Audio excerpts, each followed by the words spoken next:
Yeah. Now they're both a developer and a publisher. Oh, Justin's here. Justin. Oh my fucking god, Justin! Catch him quick. Oh, he can't hear us yet. He's working on his audio.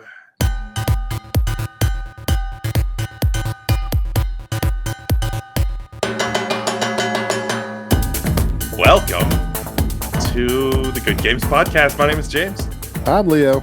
And Justin might join the episode. Way. Might be on his way. He could be coming any minute now. The suspense. Just think of he could pop into the screen right now. Right now. But he didn't. Yeah, Justin, I'm assuming is taking care of his kid, putting his kid to bed, something like that. So he might join halfway through this episode. You know, hopefully by the time Isaiah starts to get to that age where he's like not wanting to go to bed, then Ethan will be old enough where he's a little bit more on schedule. I don't know. Then at least you have one of us, you know? Right, yeah. But we're grateful that right now, aside from Isaiah getting sick, you know, he mostly just like, you just plop him in the crib and he goes to bed. But I know there's going to come a time where that'll end. He's just going to be strolling in here. Be like, Daddy, what are you doing, Daddy? He's going to turn some sort of British. Yeah, I was going to say, why does your kid have a British accent? It's always British kids in the videos. Papa? In the viral videos, it's always British toddlers that make everyone laugh. What is this podcast, Papa? What are you doing, Father? Shit. I really hope your kid has a British accent now. We've actually joked about that because I use it so frequently lately, that especially when imitating his voice for some reason. So like we joke that he'll start talking like that. I know. That was something Justin was joking about. I think before they got pregnant, that he was just going to walk around like imitating like Arnold or something all the time. Like, yeah. I could see that. That'd be amazing. You just be ruin awesome. a kid's life. It'd be amazing. Speaking of ruining lives, have you been playing Final Fantasy XIV? I have. Man, when did I first mention that I was picking it up again? That had to be at least 3 months ago. And you're still playing it. Mm-hmm, yeah. I'm taking it very casually, which is different for me in terms of MMOs and stuff. And I think part of that is, you know, I'm a different man than I was in the golden era of MMORPGs, who I was then versus who I am now. Maybe, I don't know. And part of it's probably just what little time I do have. But yeah, I get on, you know, maybe an hour a night, probably a lot less often, and just work through the main story quest and do a couple of like daily things at the Gold Saucer and then log off. Nice. And you know, it's pretty casual. I'm in some guild or whatever. I barely talk to anybody, but they're there if I want to, you know, mingle or get mostly just like steal resources like some sort of homeless person. And it's a fun little game just to be casual with, you know. That's actually exactly what I'm looking for right now, because as of a week ago, I am a brand new dog owner, and like when my wife's not around, it's just me taking care of the dog, and I find you have to get up about every 5 to 10 minutes and tell him to get the fuck out of the trash, or, you know, stop chasing the cat, or stop peeing on the floor. You know, it's just constant. You just have to be a hawk all the time.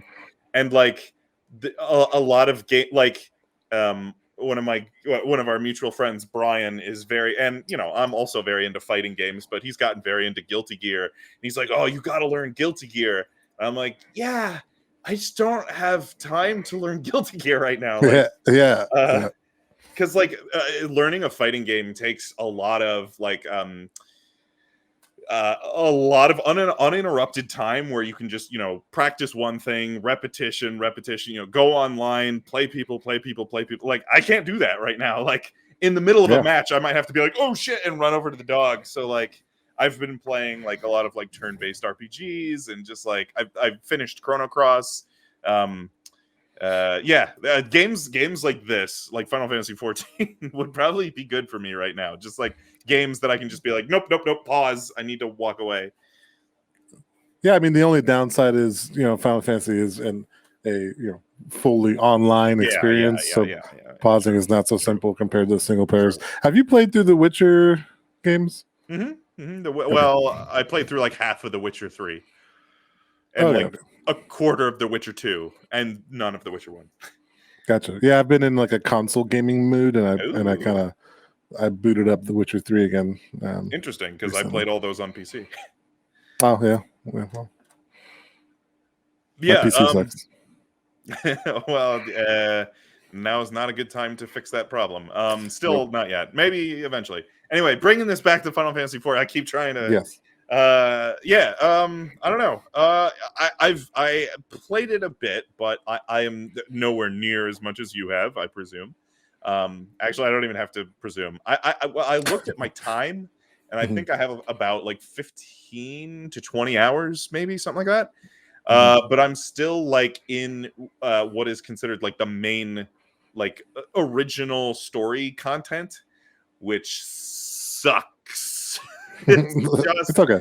Yeah. it's just standard MMO stuff. Like go here, kill 5 of these, come back, get your reward. Go here, kill 5 of these, come back, get your reward. Like oh my god, like this is what I Yeah. hate about MMOs. Like I Yeah. don't Yeah. like You can't really get away from those. No one has perfected the more truly story driven character development on But I MMOs. keep hearing in the expansion content for Final Fantasy XIV, I keep hearing the expansion content is some of the best storytelling, not just in MMOs, but like in Final Fantasy, like just like Mm. excellent storytelling. I wouldn't know because I haven't gotten there, but I just keep hearing people talk Well, about therein how lies probably one of the most controversial things about Final Fantasy 14. Besides, how it all got started, I think today one of the most controversial things about it is its main story quest.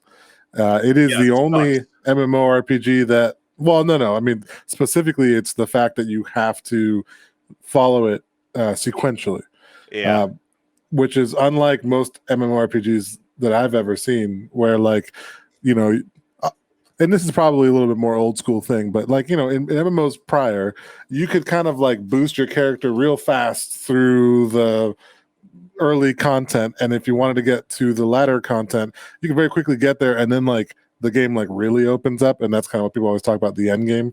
yeah, um but or like at least you can get like buy an expansion and then like make a character at that level and then immediately start at that expansion content or something like that. And Final Fantasy 14 doesn't really do that. Like there is a way, if you pay Squaresoft extra money, to get a max level character, but I'm not sure. I've never don't know the specifics of that. But as far as I know, like unless you do that, which is paying extra on top of the game, mhm, you kind of have to go through that main story quest from the first level all the way through to the, like right now I technically own the core game and like three expansions, and I've only played the core game and two expansions because I'm still at that part of the series of main quests. So mhm. like I have this extra expansion, this extra game almost, that I can't even play yet because like it forces you to go through the main story quest to get there. I don't know of any MMO that does that besides this one. Interesting. Yeah. Interesting. So why? Okay, because at time of recording right now, this game, Final Fantasy 14, is like the hottest shit in the world. There's been articles written like the server queues are all full, so they're having to kick Hmm. AFK players. Like everyone's just trying Hmm. to play this game. Like a lot of the big World of Warcraft streamers are leaving the game and bringing their audience over to Final Fantasy 14. Everyone's talking about how good the story content is. Like, is it the story content? Is it something about the game? Like, I when I look at this game, I just see yet another copy paste like bog standard MMO. It doesn't seem special to me. What is it about this game that is bringing in these huge numbers right now? Well, I mean, if I look at pick the most popular fighting game, what's different from that fighting game to the myriad of other fighting games, right? Like they're all basically the same thing. Two characters fight each other until their bar goes down. So if you look at it at a high enough level, it's just another MMO. But what sets the newest hot fighting game apart from the others? It's the technicalities, it's the things that you don't really appreciate unless you're into that kind of game, right? Well, what are those things for Final Fantasy XIV? Well, I think the reason people are moving to it from like other MMOs like World of Warcraft, partly is that concept of the end game. A lot of those streamers and stuff, they spend a lot of hours in MMOs, so they're playing like the content that the publisher, the game development company is designing for max level. Maxing out all of my item, like fighting bosses over and over to get this next piece of item that increases my item level, so I'm that percentage much stronger. So like the strategy around completing dungeons and raids and bosses, 24 people or whatever fighting together, and like the mechanics of the boss fights and the level design of the dungeons combine in those atmospheres with the story of like, why it is you're doing what you're doing. It's an experience, it's an entertaining experience, I guess, and perhaps a fresh of breath air compared to other MMOs right now in terms of just design, right? Just like level design, boss mechanics, skills for the classes, the balance. I don't know, that kind of stuff. The old fresh of breath air. Breath of, what I meant. I know exactly what you meant. No, because I knew I was saying wrong as I was saying it. I was like, fresh of, that's not right. Breath of the fresh wild. I don't know. Yeah. Because like a lot of these multiplayer games, because that's one thing MMOs and fighting games share, and a lot of multiplayer game, your MOBAs, your shooters, you have the concept of like the game's health is determined by the size of its audience, right?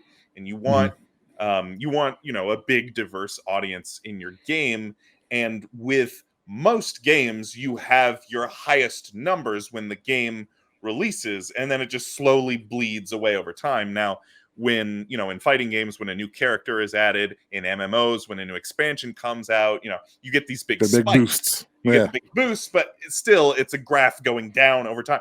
Final Fantasy XIV seems to have defied the normal. It's just going, from what I understand, the player counts just keep going up, and they're having to like spin up new servers and to accommodate the demand for this game.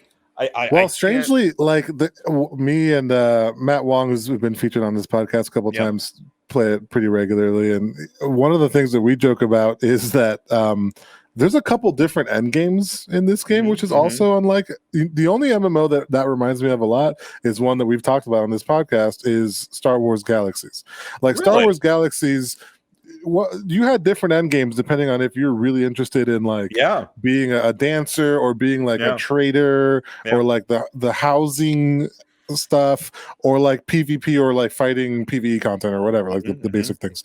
And I think Final Fantasy has something similar where there's definitely, I mean, I'm in a guild with like 500 people, and there's definitely people who are just on there every day for hours just to go grind a gold saucer and do like fun mini game type stuff and collect all of that currency that you only get from like, it's basically like the casino. It's just open 24 hours and you're doing like little mini games and earning like unique mounts, like the car from Final Fantasy 15 you can only get during like until August 12th, I think, and I'm trying to get it.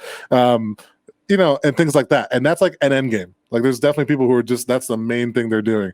And then there's the bosses and raid bosses I mentioned before. And then there's also like just, a crowd of people who are just like working really hard on housing or like on glamoring their character to look as good as it can. There's a whole website devoted to people's like style, and like they just post like a unique style with like colors and stuff, and like that's like all some people do. Like that's their end game, right? So you're marketing to a couple different types of people, and you still have an end game for all of them, which is interesting. I can understand that, having played games like I don't know, Minecraft comes to mind. Sure. I know Minecraft literally has a credit roll the end you win game screen now, but back when I played it, it was just open ended, and you kind of just had to set your own goals. Right.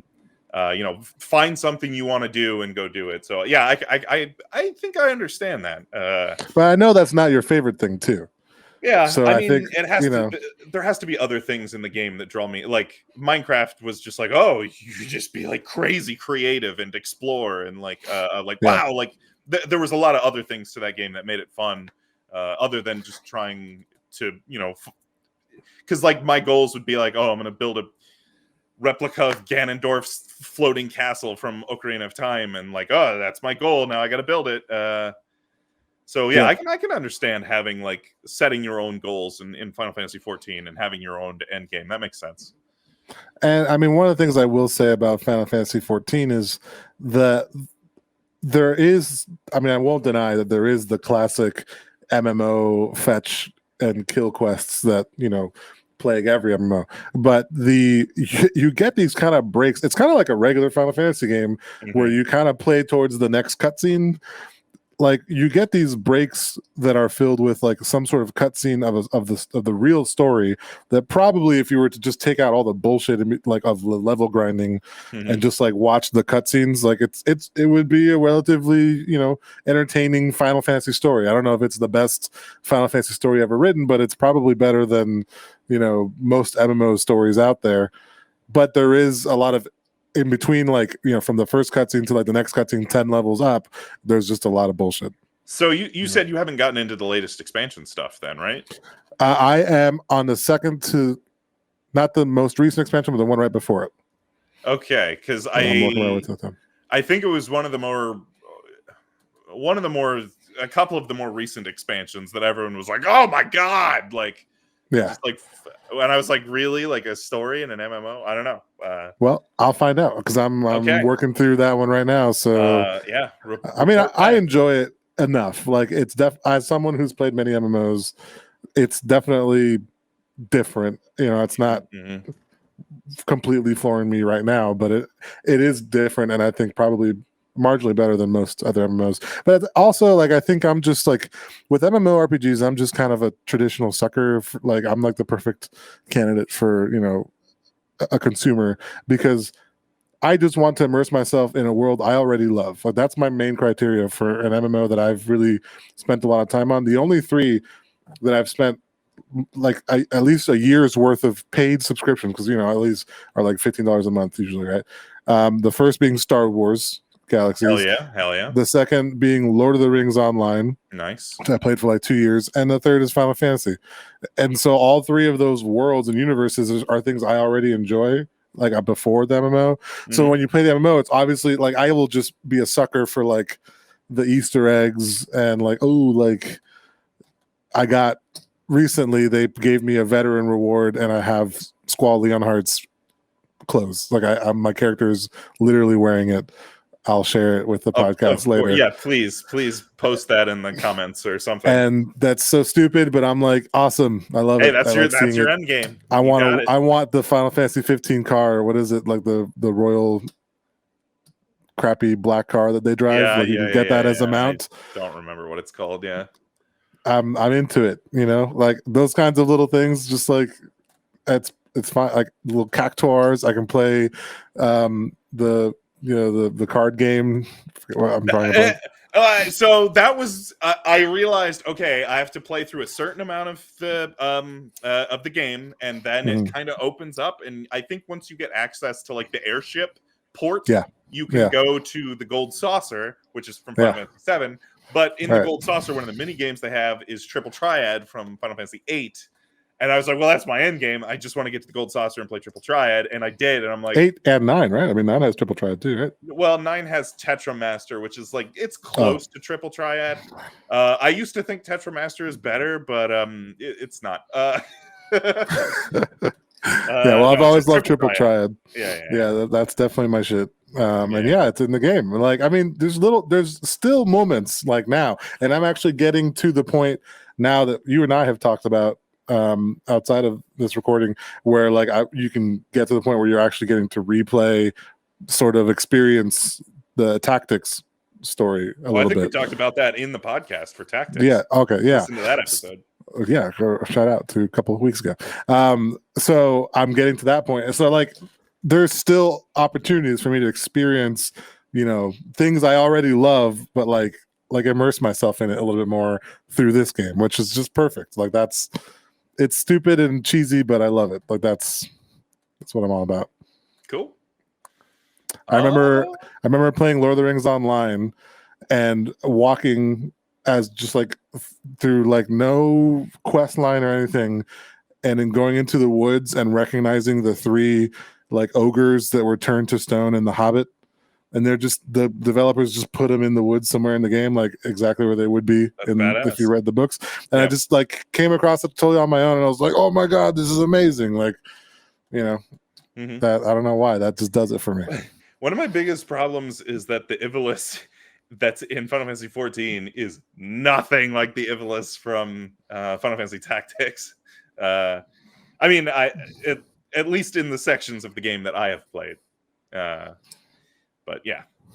Well, that's very like, our favorite term for JRPGs and Final Fantasies in general is just like it's very up its own ass in terms of like the story and tie-ins, and there's mention of like the Zodiac stuff from Final Fantasy Tactics, which we barely touched on in that episode.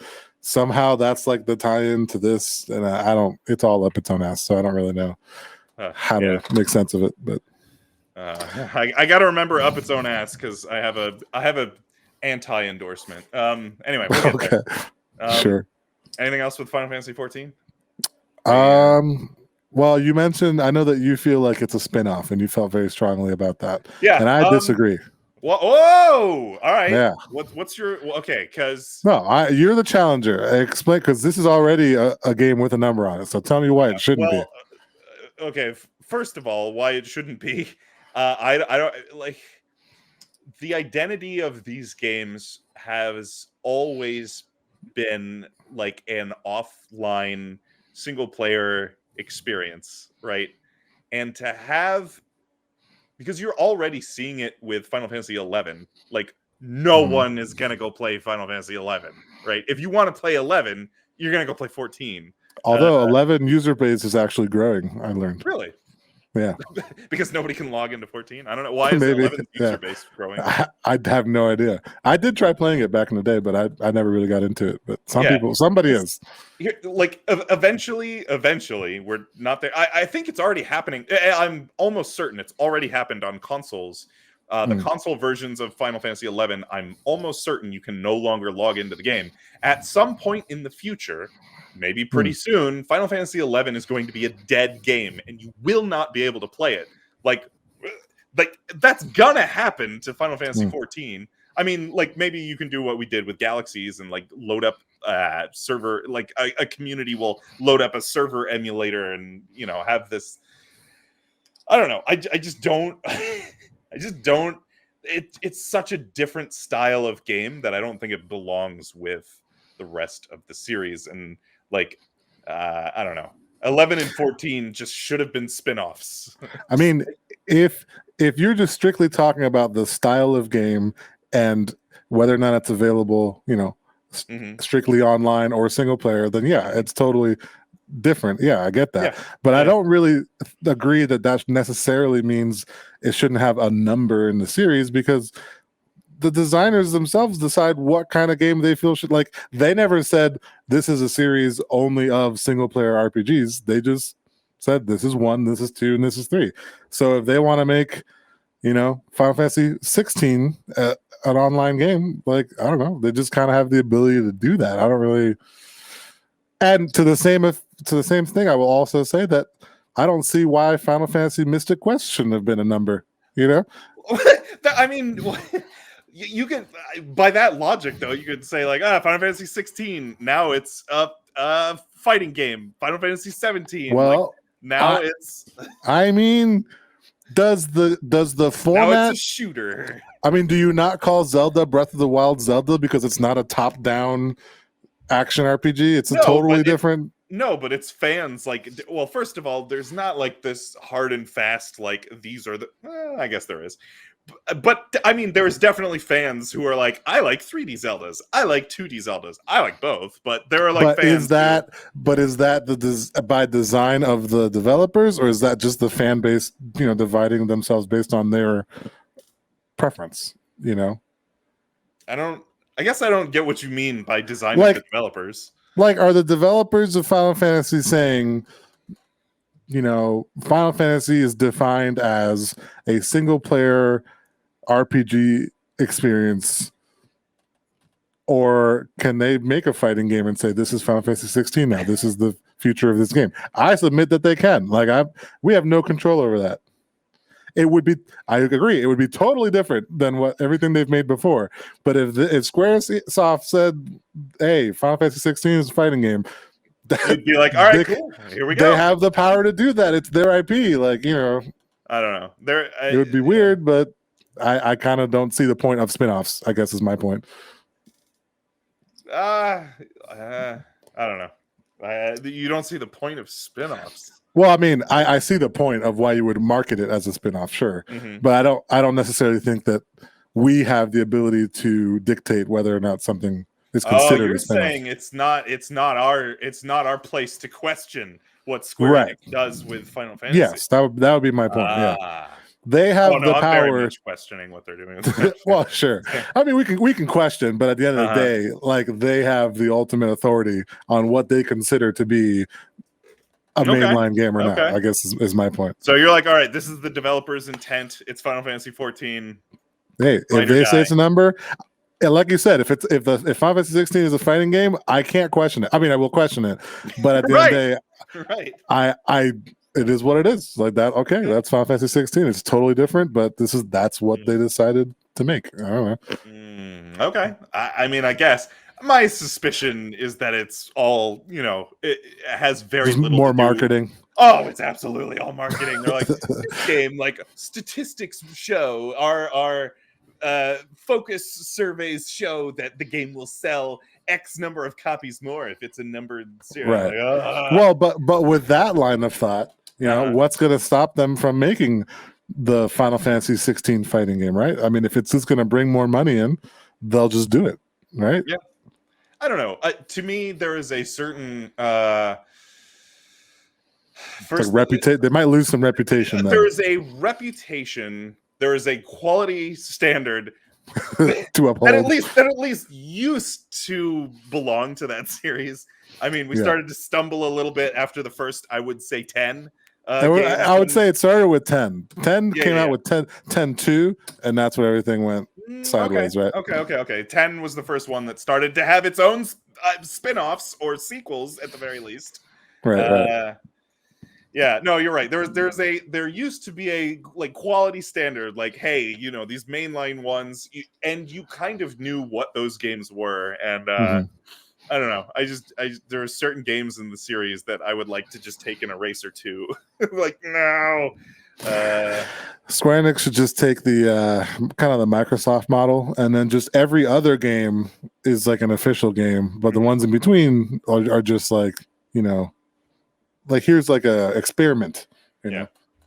Experimental. I mean, we talked about how much we love tactics. Like, it is different gameplay wise from the rest of the series, but I'd love to take an eraser to like FF11 and be like, tactics is actually 11. Is FF11. Yeah. Well, anyway, whatever. That's just my take on it, I guess. Sure. Anything else with Final Fantasy 14? I think it's a good game. I think it's an MMO, but I've only spent 15 something hours with it, so maybe it's not worthy of a number in James's eyes, but it's a good game. It's not worthy of a number. Like, obviously, it's a fantastic game, and a gajillion people are playing it right now. I'm just saying it doesn't fit with my vision.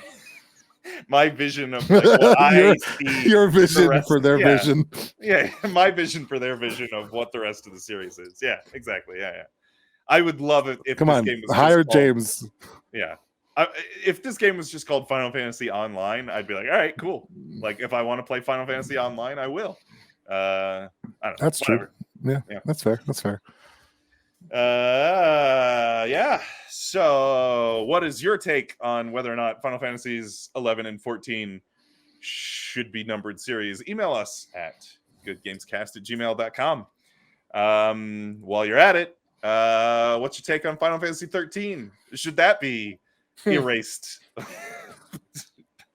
from history? I still haven't played that, only because you wouldn't let me. Oh my god, I keep hearing that it's the like spin-off sequels, Final Fantasy 13-2 and 13-3 are like decent, if not good, but I'm like, I can't like those. Going back to that place with those characters, I can't do it. Anyway, We are. If you, you should support us. Hey, Please. you listened this far. You must at least like something, We're a right? I little mean, entertaining. yeah, right. You're a little bit entertained. You're like 20 and 30 minutes into this podcast, right? Leave us if you really like us, which apparently you do. Leave us a thumbs up or 5 stars or subscribe or like or whatever it is that you can do on your chosen uh, way to consume this media. If you really want to help out, you can also support us on Patreon. We are Good Games Cast on Patreon. And we also have a Twitter that is sometimes we tweet. I mean, we have like a friend of ours. Yeah. Actually, I already talked about him. Yeah, Who's Matt on Wong, there? Yeah, he's yeah. tweeting for us. Follow us and tweet Matt Wong and see if he tweets back. He'll tell us if you say something interesting and we have to answer. Yeah. And then you can talk to one of us directly. It's a little experiment. Just tweet him and see if he tweets back. Yeah. And then email us if he doesn't tweet back.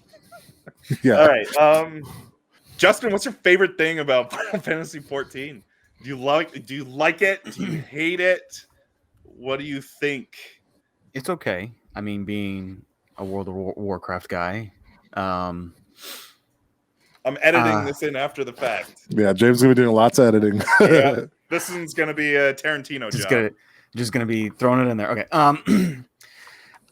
I would say so to kind of throw it out there. It was a bit overwhelming initially. There's a lot of UI. That's one of my things. It was just, Windows upon Windows.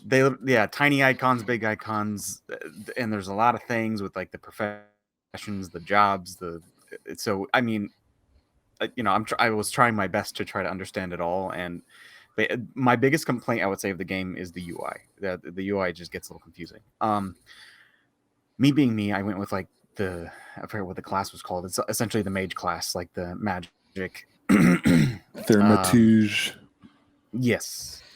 And I mean, that wasn't too difficult to figure out. There are a couple things I still I'm trying to grasp of how, like, I guess like if you use like too much of one spell, it starts to get weaker while the other one gets stronger. So they want you to kind of, I guess, I've never played it. That's a thing. Nice. Yeah. I don't know. It's something like that. There's like a little gauge that they gave you, and they're like, "Hey, if you use ice right now after you used fire 10 million times, it'll be a little bit stronger." Like a bonus. Yeah, I guess that's what it is. That's the thing. I don't entirely understand it. That's something we didn't really touch on, dude. That's worth mentioning too, though, while you're on the topic of classes and jobs. Like, they do have some really interesting class and job designs. So that also could be a breath of fresh air, a fresh breath of air for people. Right, okay. But also they kind of messed up a little bit, because I think with the original not the original content, but like the Realm Reborn content, they had this concept of jobs going into their like advanced class, which was reminiscent of things like the job systems in old school Final Fantasies. And I think that was something that like engaged a lot of Final Fantasy fans. But then they kind of just said, fuck it, for the rest of like all the expansions. You just choose the class that you want, like any other MMO. So the only classes that matters for is like the OG ones that came with like the Realm Reborn release. You have to become gladiator before you can become a paladin, and you have to become a warrior before you can be a berserker or whatever. Some of them are in a tree, and then some of them aren't. And the tree is just like a 2-node tree. Level 30, you get your final class, and you're done. Mm-hmm. But you can be level like 80 now, so there's no further development of the trees of. I think that's a lost potential there. They could have made that a more interesting part of the game, but yeah, cool. The only other thing I found weird was like the whole like kind of cutscene thing they put onto, like, so when you're going and doing quests, that it has to cut and then go to the person's face and watch them talk. And then once they're done talking, they cut back to regular. It's like, is that necessary? I mean, okay, it's Final Fantasy. You want to see the characters, you want to see the faces, you want to see the detail, sure. But I feel like it didn't have to happen for every single quest you did. Sure. Yeah. And one of my points I made earlier was that it's kind of like an old school Final Fantasy in that you're like kind of working towards the next major cutscene for like the story, and all the stuff in between is just bullshit MMO fetch quests. So you don't really need to focus that much on it, but you still have to do it, which is annoying. But some of those cutscenes, like the big cutscenes, like after like Yeah. a dungeon in the story or something, and like actually develops the story. The only ones that really matter, that's probably just more of a handful compared to all of them. Some of those are pretty crazy, and if you follow the characters as you go, are pretty interesting. Like people losing limbs and shit. It's nuts. But I mean, overall, for an MMO, I mean, it feels like an MMO. It plays like an MMO. I mean, going into the first city, everyone's all lined up trying to sell shit or do whatever. There's just an entire line of people down the alley. It's just ridiculous. But I mean, it certainly feels like it. I mean, if you're someone who's like obviously a WoW fan or something and you want something to try out, I would say, yeah, definitely give FF14 a try. James put out a question to me earlier. I'd like to know if you have any thoughts on it. It was like, weigh in on this. Recently Final Fantasy XIV has gotten a lot of growth, and a lot of it has come from big WoW Twitch streamers and the fan base that has migrated to Final Fantasy. And just like, why do you think that is happening? What is Final Fantasy doing that WoW is not, I guess?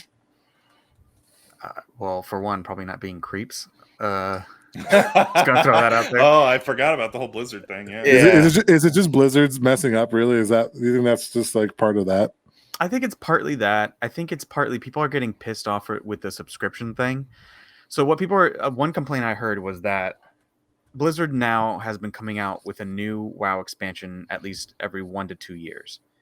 And when they do come out with it, they pretty much make you pay full price for it, even though it's not technically the full game. It's just an expansion to it. And everyone is sitting here going, if you're going to be popping this out every year, why the fuck do we keep paying subscriptions? Like, why can't it be like I get a year subscription for buying the game, and if I want to continue playing it, then I subscribe a bit more. But like, why isn't there like I don't know, people were complaining that why isn't there a subscription included, and that they keep dumping money into it, and that it's not really, I mean, they change it, but sometimes they don't really change it, and sometimes it's but good, 14 does the same thing though, right? Don't they? Well, less frequently than WoW for sure, as far as expansions. But I don't know if they're full price either, though. Like $60 or whatever. Okay, so the expansion pricing is a little less, a lot. a little less. It's cheaper. That's the word. Cheaper. Thank you. Cheaper. Well, I guess the main point is, why are we paying full price for a DLC? I guess, right? Yeah. Okay. Yeah, you could, and the thing is, like, you could pay full price for a game and then not have a chance to play it because you're not paying for the subscription. So that everyone's like, why is that a thing? Like, why can't I just get, if I pay $60, give me a year subscription with it? It's very solid. And everyone's sitting here going, with how big your fan base is right now, does the subscription still need to be what it is? Like, why can't it go down a little bit? Or I don't know. Or why can't it be that the subscription includes the expansions? Or I don't know. People, I guess, are just getting tired of paying for it. I'm sure it's many reasons, and that, they're just, maybe some people are getting bored of it. I don't know. But I did find it funny that, I think, wasn't it like they ran out of like possible keys to give to people for 14? They literally sold out of digital keys for the game. Yes. Like they couldn't produce any more alphanumeric. Yes. Wow. I've not heard that. Oh god, this game is like blowing up right now at time of recording. It is crazy. Yeah, and I'm sure like the stuff with Blizzard probably didn't help. Everyone said, I'm gonna take a hiatus from WoW because of the creepiness. So what else can I play? And they find 14. They find, all the other ones. I definitely agree. I think it's probably a mix of all those things. I will say, as someone who's played both WoW and 14, I've always liked 14 a little bit more, just in general. Part of it is just, as I mentioned before, is just I like the world already of Final Fantasy, and like the little tidbits and Easter eggs they give me they work really well for me. But the design is actually really interesting and unique for it. I mean, in terms of if you're a fan of the MMO mechanics, they do things a little bit differently. that is the one thing I've heard. Now, I haven't played WoW and I haven't played much of 14, but that's the one thing I've heard, and I'm just repeating what I've heard secondhand or read secondhand, is that Blizzard is just, with World of Warcraft, just repeating the same thing they've done over and over and over again. And a lot of fans are looking for something new, and Square with the Final Fantasy expansions is like pushing the envelope. Let's try some new shit. Let's try some more crazy storytelling. Let's try, so the new content that is coming out for 14, from what I understand, is more exciting than the new content that's coming out for World of Warcraft. But that's just what I've read.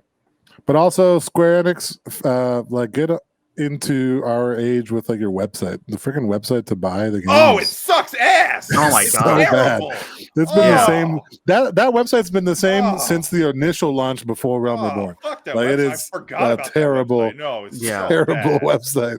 Signing bad. up, like, getting set up. Oh my God. With It's Square impossible. was horrible. Yeah. It's absolutely impossible. I set up the account, and then like the login didn't work, and then it did work, and then it stopped working, and then I don't know. Oh, I had the same experience. And then I had to I couldn't remember my password, which I mean is my fault. So then I had to do the thing and send the email, reset, and then I had to reset again. And all their buttons are like in a weird place, and like their UI is just like weird. Redirected me to another website, and I was like, I think I'm at the wrong website now. It's like a totally different website. It's a fucking disaster. Yeah, it is. It is terrible. Square Enix, use the funds that you've acquired from the popularity of this game to improve your new user experience.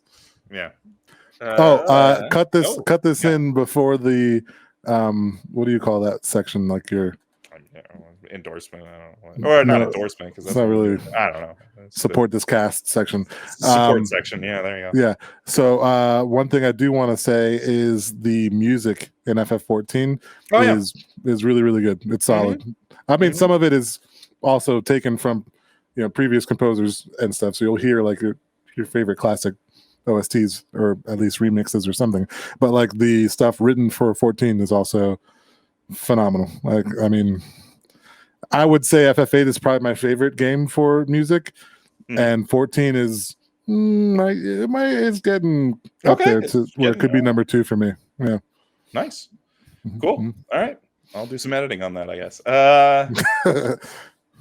Our top 5 is Final Fantasy XIV pretty famously had a I think putting it charitably would be a rocky start. We didn't even touch on that, but I guess we can. No, it was a fucking disaster when it first launched. So much so that everyone complained.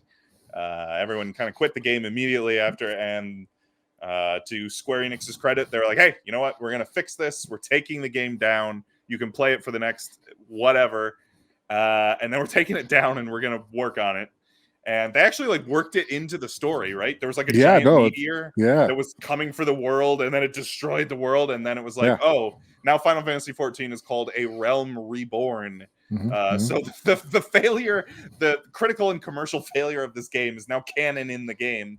Right. I mean, when you play the game, characters talk about like the cataclysm or whatever they call it, and like they reference, the destruction of version 1.0. They blew up the world and started over.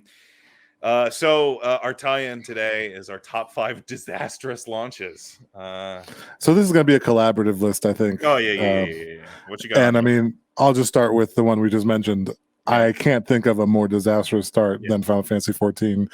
But also, oh, you have definitely. I've got 2 games ahead of this on disastrous. Okay, okay, I'm excited to hear about those. And I've got 2 games below this. Oh well, I've got one along the same lines, but we'll see. Final Fantasy XIV. I played version 1, and it was atrocious. Yeah, it was. So bad. So you were there. All right. Oh, I was there in a way. I mean, I didn't get to max level and stuff the way, there's people who actually got to play sort of the event of things happening and like be there when the servers are, being like, they were bringing to the story. I think maybe my sort of resentment of this game's numbering sort of comes from the early days of that, because we're coming right off of Final Fantasy 13, which I fucking hated, and then we go into Final Fantasy 14, and I didn't play it. I was just reading news stories about what a shit how show terrible. it was. And Yeah. I was like, oh, God, well, we've clearly What is lost. happening? I'm like, now these games don't mean anything anymore. It's just the series is shit now. Yeah. You know, Right. No, that makes sense. Yeah. I get it. It was a traumatizing thing for all of us. And but to their credit, while being probably the most atrocious launch I've ever seen, yes, this is probably the most unique story I've ever seen, especially for an online game. But even just in general, like, we're gonna just pretend that never happened and go back to the drawing board for 2 years and rework a game that we already launched, and like, we admit it was trash, and we're just gonna fucking do it again. We'll do it again. Yeah, from the top. Huge. And I mean, huge. That's a huge risk. I've never seen another company do that. And it fucking paid off because everyone and their mother is playing this game right now. Yeah, absolutely. It's a wow. What a turnaround! Like, success story. It's crazy. That's a big risk to take, to pour even more money into a failing game. Yeah. Yeah. Well, good on Square Enix there. I have so below that I have some games on my list that are kind of, or one game that is sort of similar to the story of FF14, where it was like, ugh, but then they turned it around eventually. I've got might games be the same one as me. I've got a couple of games. I have Anthem, EA's Anthem by BioWare. Yeah, BioWare. Oh, okay. I never played that. Am I crazy? That sounds weird coming out of my mouth. BioWare made Anthem, right? Yeah. I don't know. Did they? Yeah, I think, right? Am I email us at Good Games? Am I losing my fucking mind? EA's Anthem. It came out. Yes, developed by BioWare and published by EA. Oh, thank God. All right. It sounded weird coming out of my own mouth, but I guess I shouldn't doubt myself. Anyway, that's a recent online, one of these live games, online looter shooter, and it came out and nobody asked for it. BioWare, this is not really what BioWare was known for. I was just like, that's so odd, right? Like, BioWare makes decision-driven RPGs. And so this was out of their wheelhouse, and I guess it showed. I mean, nobody asked for this, nobody liked it, nobody wanted it. It was just a disaster, and EA they like had one foot in, one foot out. They were kind of like, oh no, we're gonna turn it around. Do you guys like this? But then I think as of a few months ago, EA is like, no, we're cutting our losses here. There's no more updates for Anthem coming, and it's just kind of been a shit show ever since launch. BioWare took that game dev tycoon strategy model where, hey, you gotta diversify the genres that you're putting out to get the most sales. Didn't pan out. I also have Fallout 76 on my list. So whatever happened? Yeah, what happened to that? I didn't even bother with Fallout 76. Oh no, I didn't either. But this was sort of the same sort of like Final Fantasy XIV thing for me, where I'm just reading stories and going. Yeah, I was definitely hearing a lot of. Most of it was. I mean, Bethesda's games have always kind of had a reputation for like hilarious bugs.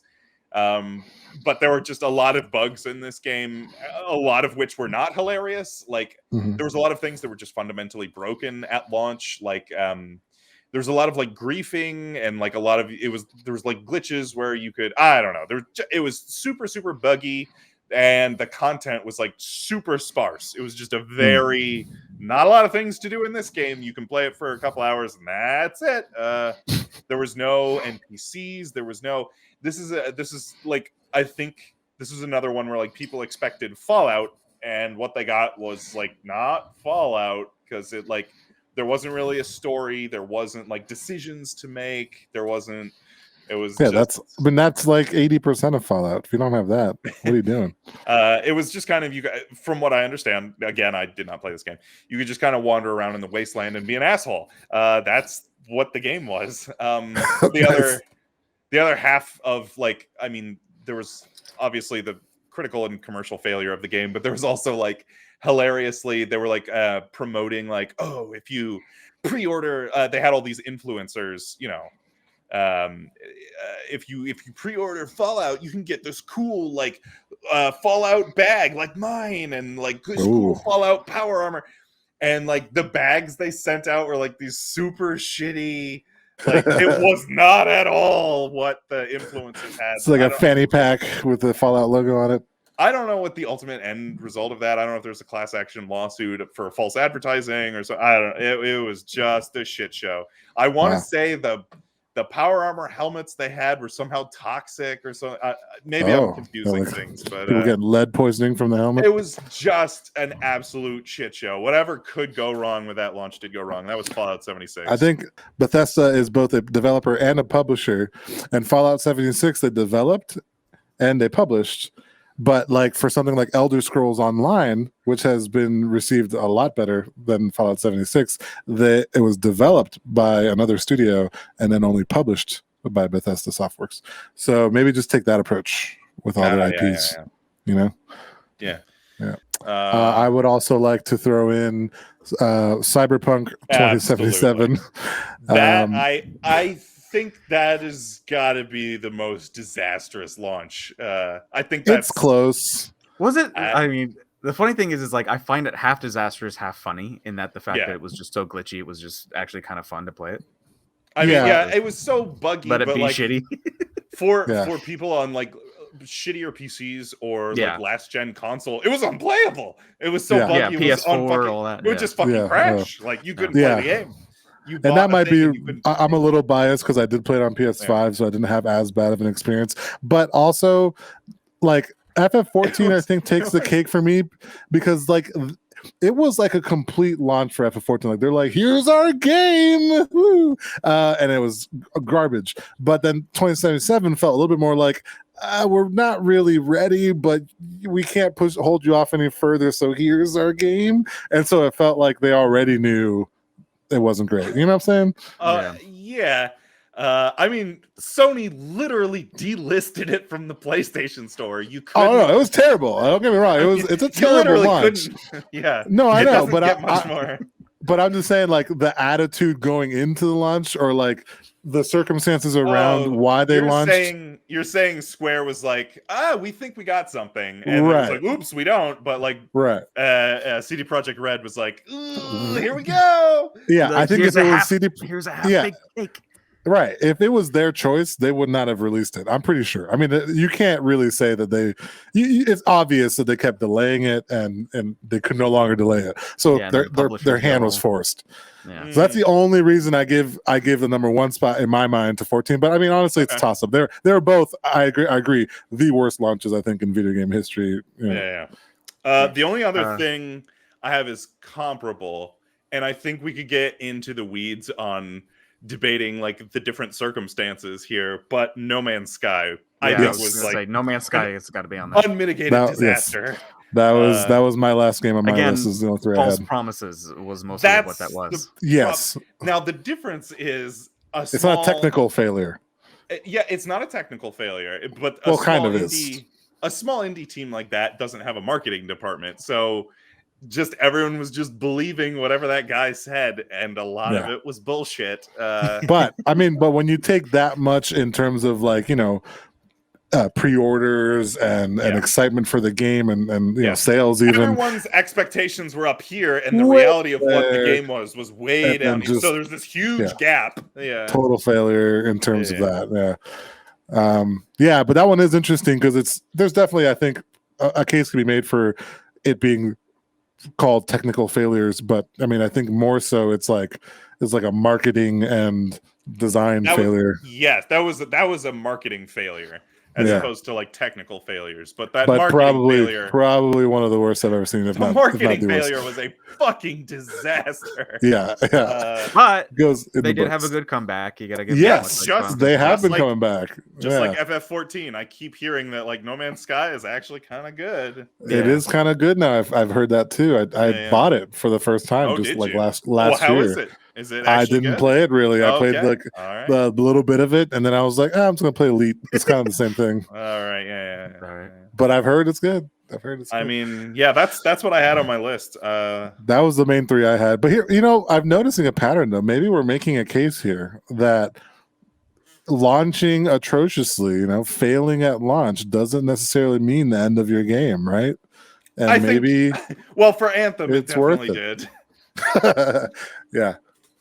For Is Fallout it- 76, it seems like that's going to be the case for Fallout 76. I know Bethesda's still working on it, but it seems like Yeah. that game's on life support, from what I I think understand. statistically, I keep forgetting about the it's- game. I Yeah. forget that it is even a game. So I totally forgot about it until he brought it up, and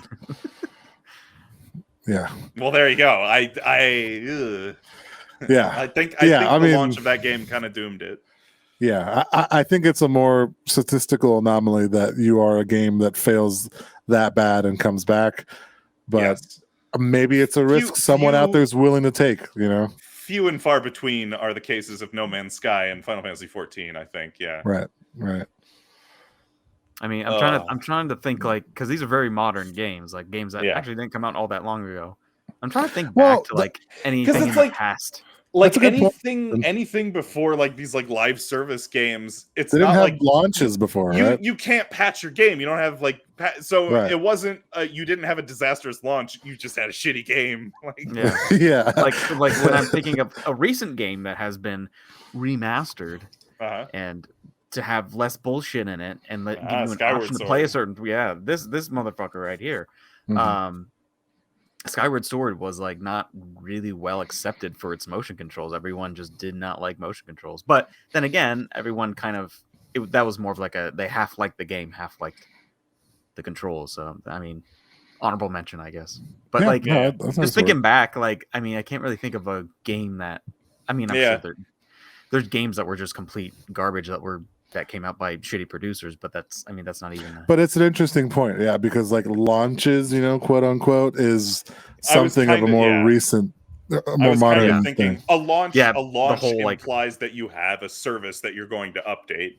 Yeah. Right. Yeah. Or at the very least, you have sort of an expectation set. Even if it's a single player game like Cyberpunk, but it's in an online world, we communicate about it preemptively and have pre-orders and all this. Yeah. Whereas 20 years ago, you didn't have that. So yeah. You just released a shitty game and like, it didn't do good. The age of patching, yeah. Yeah. I don't know. Is there anything other than those five? Are those the five? I think those are the five, man. Pretty solid. I mean, if anyone were to think of those games, like that would be it. Yeah. All right. The worst 5 launches in video game history. Okay, wait. Do we want to rank these at all? I think you start with 76. Okay, 76. The story, still. I mean, in fairness, the story of 76 has not been. Well, I don't know. We're just talking about the completed. Launch. So, we're just talking about the launch, I guess. So but the other ones are just so much more atrocious that. I think Fallout 76 by elimination was kind of a disaster, but But the other ones are so disastrous. Or maybe No Man's Sky. No, I was going to say Anthem because it wasn't. From what I understand, it wasn't that there wasn't a marketing disaster. There wasn't like technical problem. It was just no one gave a shit. It was just like I didn't ask. Fair. Yeah, okay. I didn't ask for this game. Like the game came out and it was just crickets. Like nobody just cares. Yeah. Okay. Yeah, I like Anthem at 5. I like Anthem at 5. Arguably another game like that. Just another honorable mention was Battleborn. Oh yeah! Oh, that's a great one. That which launched at the same exact time as Overwatch. Overwatch, yeah. Oh yeah! Oh my god! Totally I forgot about that game. Yeah, oh, man, we were at the E3 where there. Do we want to swap? Do we want to swap one of these for Overwatch? For Battleborn? Battleborn, you mean? Or Battleborn. Jesus, yeah. I don't know. I mean, honorable mention Battleborn. I think we've got a list. Yeah, that's a good honorable mention. I forgot completely about that game. I totally did as well. That's which, funny. By the way, they made free to play. Yeah. They just gave away their code. They just just done with it. We'll call this like a professional university experiment. Yeah. All right, so 5 Anthem, 4 Fallout 76. Wait, in what order are we doing this? Is this like is number 1 like the worst? The worst launch. Okay. So the top 3 are No Man's Sky, FF14, and Cyberpunk, right? Yeah, absolutely. Those are without a doubt the top 3. You want to put No Man's Sky at 3? Yeah, I think that's fair. Yeah. All right. So what's the worst launch of all time? Final Fantasy XIV or Cyberpunk 2077? For the reasons I mentioned before, the fact that Square Enix was ready for the release and still had that disastrous of a launch. I put Final Fantasy at 1, Cyberpunk at a very close second because it's just as bad of a launch. But I do think if they had the full power to make a decision, they might not have launched it. So Okay. that's how I read it. Cool. All right, I'm fine with that. Feel Final free to Fantasy disagree. 14 had the worst launch of all time, Yeah, and is now one of the most successful and most played MMOs. So yeah, I was gonna say too, like if you think about like the time that Final Fantasy 14 took to fix itself, yeah, versus like 27.7 to get on track. Yeah. There was a long time where there was a bleeding big old money. gap. Yeah. So I mean, like, I'm fine with 14 being number one. I think what made it seem even worse was just the fact that they admitted it. Like that also kind of adds it to me. It's like they're just like, you know what, you're right. This is trash. We're just gonna redo this thing. It's that bad. Cyberpunk, like they were still kind of like, I mean, it's good. It's playable on. It's really playable. You got a 3090, you're good. All right. Yeah, both terrible. There you go. Final Fantasy 14, the worst launch of all time. You guys want to endorse stuff? Yeah, sure. Did you endorse the podcast? Yeah, I did. Okay. Yeah. Before our top 5. So I've got some endorsements.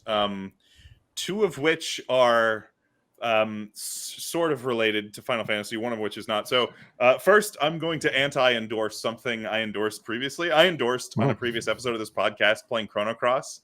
The ending of that game don't play Chrono Cross. It's bad. I take it back. That game's bad. I still enjoyed my time playing it, but don't play it. It's not good. The ending of that game is so dumb. It's such a bad sequel to Chrono Trigger. Don't play it. Anyway. Hey, Square, since you did the whole thing with 7, can you do that with Chrono Cross? Oh, just like make it good? Yeah. Just like say, hey, look, the timeline changed. I don't think anybody wants it. That's literally the entire premise of Chrono Cross. Yeah, that's the premise of the game, but so do it again to make it better. Here's a parallel. There's a parallel universe. Parallel. There's a parallel universe where Chrono Cross doesn't suck. No, I'm also going to endorse the Final Fantasy Pixel remasters. So the first 6 games of the Final Fantasy series are being remastered and re-released again. I've added those to my wish list. These are they're calling them pixel remasters because the art style is more true to what the game looks like originally on the Super Nintendo and SNES, or the NES and SNES. Some of the more recent remasters are like, oh, what if Final Fantasy III was like in 3D, or like, what if these games had like really shitty mobile phone art? Yeah, I know exactly which remake you're talking about. But I'm endorsing these a little bit blind, and I'll get to why I'm doing it blind. I've seen what they look like. The pixel art looks great. They've done new like animations for all of like like you have the original pixel art, but like if you cast like fire, you get like this really cool fire animation that's like half pixel art, but it's also got like bloom effects and like particle and it like, oh wow, that it like pops off the screen and you're like, oh shit. They have like a whole bunch of quality of life stuff. They have like quick saving, auto battle. They have like the menus animate really well now. They have translations for a gajillion different languages.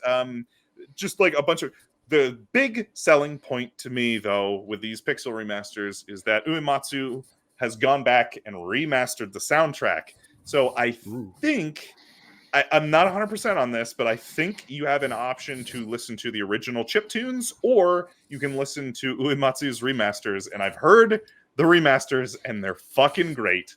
I've heard those too. Yeah, they're really, really good. So the first 3 are out on mobile and Steam now.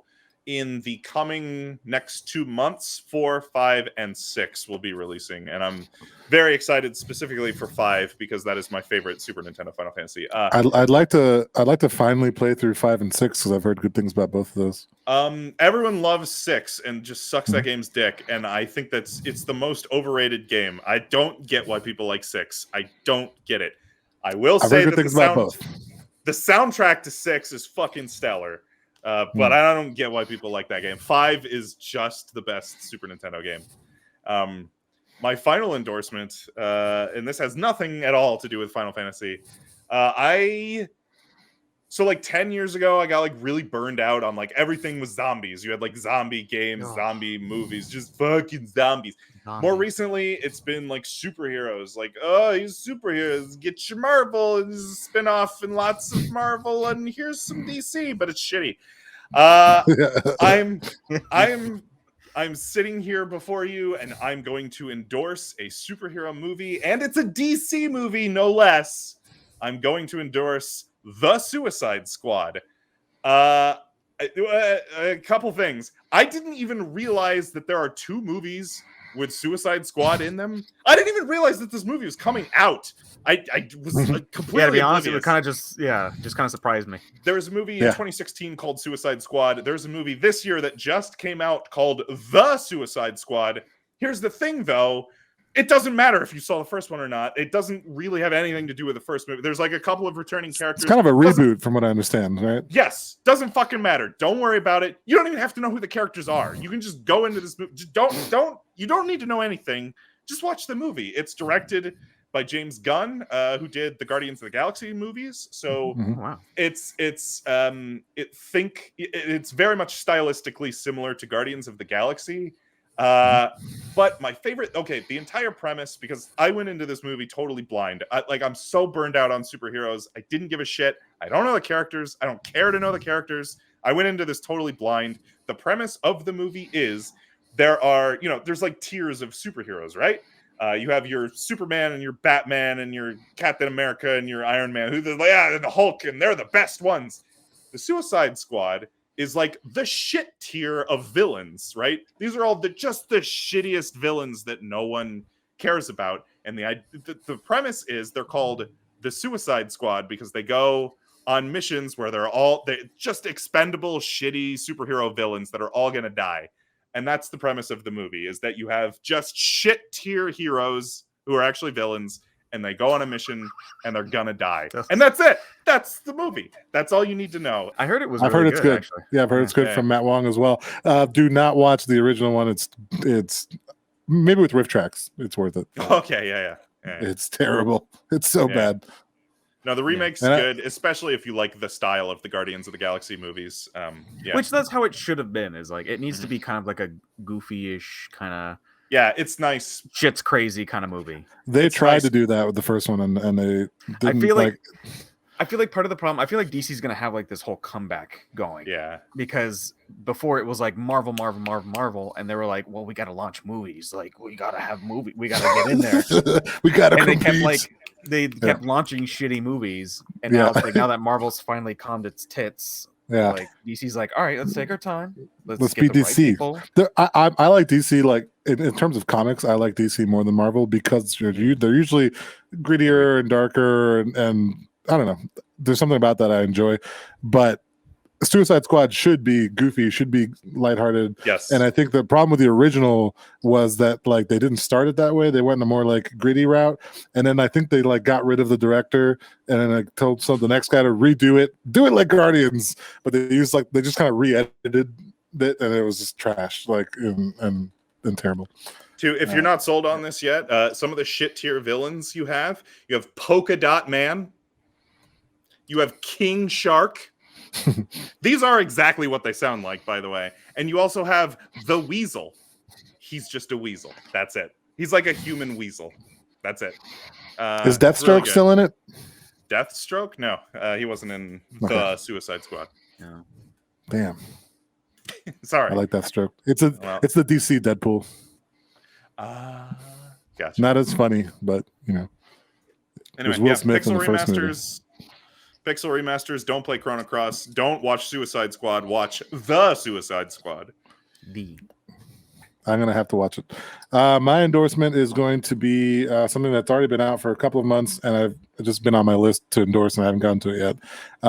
I was a big fan of a good friend of mine, Robert Bo Burnham, since he was a YouTube star Fuck at you! I the was age. hanging on to that one. I was gonna I endorse know. Inside eventually. Yeah, I've been hanging on to it for a while. Yeah. Yeah. So I think I might have told you guys even originally about Bo Burnham when I came across him on YouTube years You ago. might have. You might have. I loved the kid. Like, I mean, he was phenomenal writing and good musician and just, hilarious. And now he's like, 30 years old and depressed, and he's great. It's great. Yeah. But he put out a new special. It's not exactly a comedy special. It's more of like a, what do you even call it? Well, you've heard of it. Everyone's heard of it because it's blowed up the internet. It's Bo Burnham, and if you're not familiar with Bo Burnham, he like writes funny songs that are funny, and that's kind of been his thing. And his special has that. There are songs that are funny, but it's His real talent is talking about real shit. yeah. There's a lot of like real messages in there, and it's Yeah. like I think it's like his attempt at like filmmaking and like trying to make art. It's I don't know. It Very has artistic. higher aspirations than a lot of his other work. Yeah, and he's a writer and director now, right? I mean, Yeah. he made that movie with the eighth grade or whatever. I think that's Yeah, what's middle called, right? school Eighth grade. something. Yeah, and it got really good reviews and stuff. So he's definitely, he's maturing, Mhm. and so does his comedy. But there's some really, really good, meaningful parts of some of those songs, and they talk about the internet, or they talk about they kind of hint on how we treat social media. I feel like social media is probably the main message for the whole thing. Is like, all of the negative things that come from that. So yeah, it's depressing, but it's really good. It's really good. So Inside by Bo Burnham. Yeah. Let's see. Endorsement. I would endorse having a child who can see demons. Yeah. Had that scare the other night. I really believe children can see.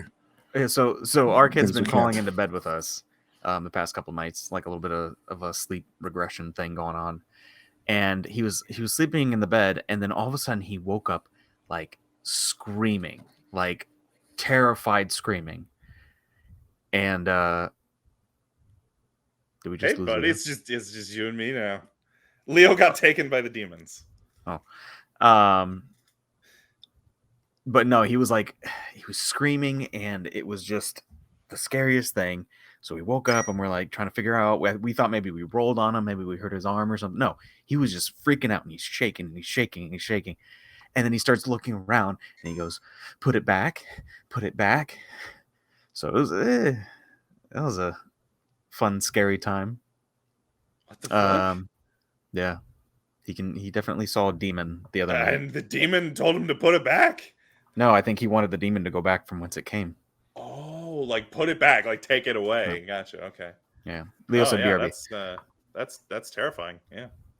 I guess my another endorsement. I mean, it's not really an endorsement; it's more of like a story, which the last one was kind of that too. But is playing games, like playing like trivia and like kind of party games that are themed around something that you don't give two shits about, and yet winning and getting. So, last month was, I guess, Harry Potter's birthday. Oh, happy birthday, Mr. Potter. Yeah, apparently in the books, like I think it's like August 29th or something. Sorry, I got it wrong probably because I don't care about Harry Potter. I don't hate it. I don't care about it. Right. Yeah. I have no interest in it. And yet, so we went to our friend's party, and it was all like Harry Potter themed, and she made like Harry Potter food and all these like themed things with drinks and all that. And then there's games. Mr. Potter beer. Yep. Yeah, there's games throughout, and you win points. And based on the points you get, she had prizes at the end. So I won the board games, both board games. So I played Clue. It was Harry Potter themed Clue. Oh Lord, nah. And the you know what? Clue is fine if you take out the dice rolling. Anyway. Yeah. I managed to guess the thing. I think it was on my second guess because no one had the cards. And they're like, "Oh my God, did you just figure out what it was?" I was like, "I guess I did." So I won in 2 moves. Hell pretty yeah. much. Hell yeah. And then there was another one where it's like I forget what it's called. It's where you change it. It's like a maze essentially, but you can like shift the maze. You might know what it's called, James. I don't know. It's an old school game. Labyrinth? Labyrinth. Thank you. I pulled that out of my ass. I like vaguely remembered playing that game. It's Labyrinth, but it's again Harry Potter themed, and you had to find the characters.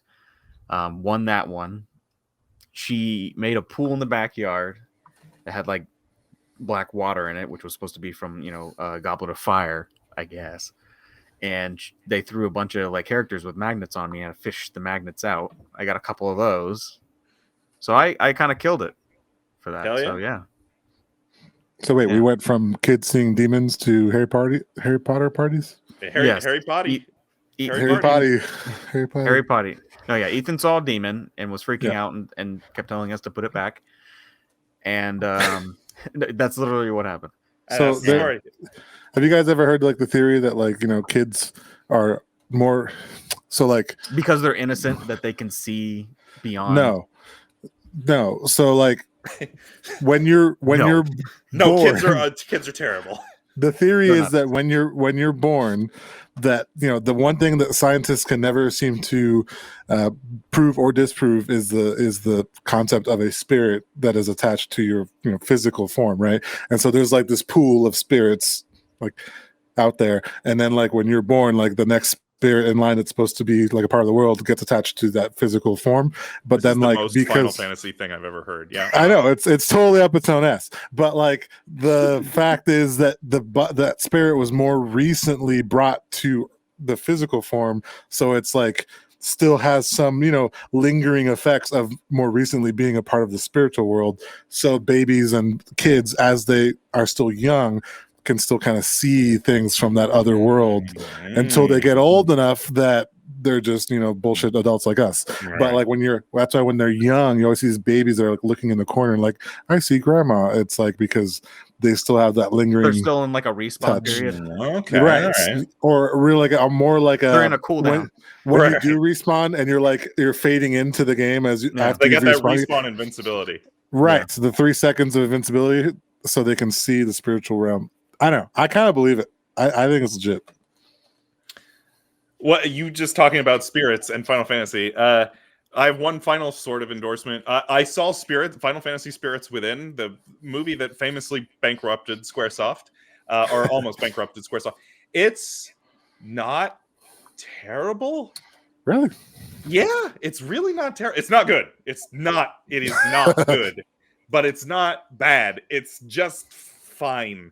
It's a Final Fantasy cutscene. It's a Final Fantasy cutscene that lasts for 90 minutes. But it has almost nothing to do with like actual Final Fantasy, right? No, well, I mean that is one of the reasons I think it didn't do well. Was first of all, they didn't market it very well. Second of all, it's a brand new story. It's not related to any one game.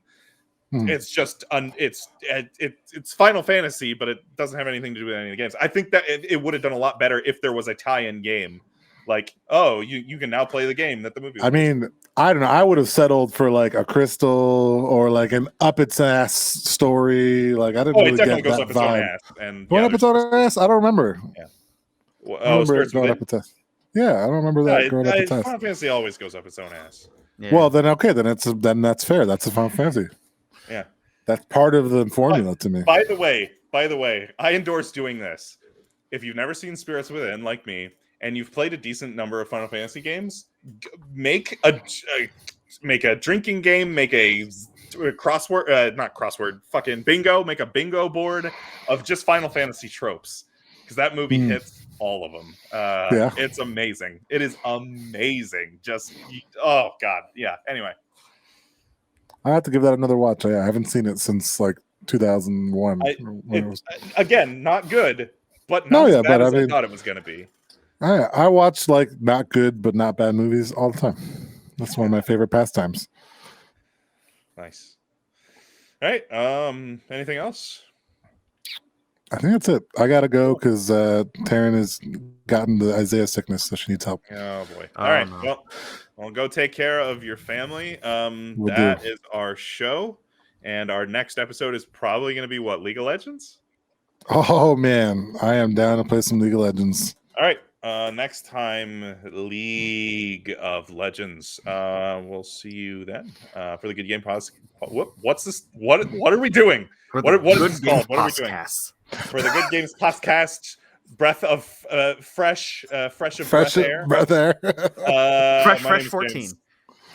Oh god, Harry Potty. we're getting too old for Anyway, this for the shit. Good Games Podcast, my name's James. I'm Leo. I'm Justin. Goodbye. We'll Get out of see here. ya. Go away. Goodbye.